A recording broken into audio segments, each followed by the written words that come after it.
আসসালামু আলাইকুম গাইস, সবাইকে স্বাগতম নতুন আরেকটা ব্লগে। তো দেখতে পারতেছো আমি আছি এখন ক্ষেতের মাঝখানে, চারো সাইডে ফুল। ঠিক আছে, বিষয়টা হচ্ছে এটা হচ্ছে সরিষা ক্ষেত। সরিষা ক্ষেতের অপূর্ব একটা সুন্দর একটা প্রকৃতির মাঝখানে, যেখানে কৃষকরা একে একে নিজের ফসলকে আস্তে আস্তে বড় করে এত সুন্দর ফুল হয়েছে। ঠিক আছে, বিষয়টা হচ্ছে ফুল ছিঁড়া যাবে না, কারণ যত সুন্দর ফুল হবে অত সুন্দর ফসল হবে। এটাই হচ্ছে প্রকৃতির নিয়ম। ঠিক আছে, তো বিষয়টা হচ্ছে দেখো অনেক সুন্দর, পিছনের ব্যাকগ্রাউন্ডটা জাস্ট লুকিং লাইক ওয়াও। ঠিক আছে, মানে দেখার মতো না। তো এটা হচ্ছে সরিষার হচ্ছে সিজন, ঠান্ডা। ঠিক আছে, হালকা পাতলা বাতাস নড়তেছে ধীরে সুস্থে, ঠান্ডাও লাগতেছে, কিন্তু বিষয় না, বিষয় হচ্ছে আমার রক্ত গরম। ঠিক আছে, তো দেখো পিছনেও সরিষার খেত আছে, এ পেছনেও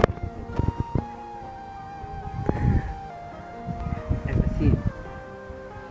আরেকটা বিষয় হচ্ছে সরিষা ক্ষেতের সরিষার মধু দিয়ে, সরিষা ফুলের মধু দিয়ে, আর কি বলতেছে ভুলভাল, থাক সমস্যা নেই।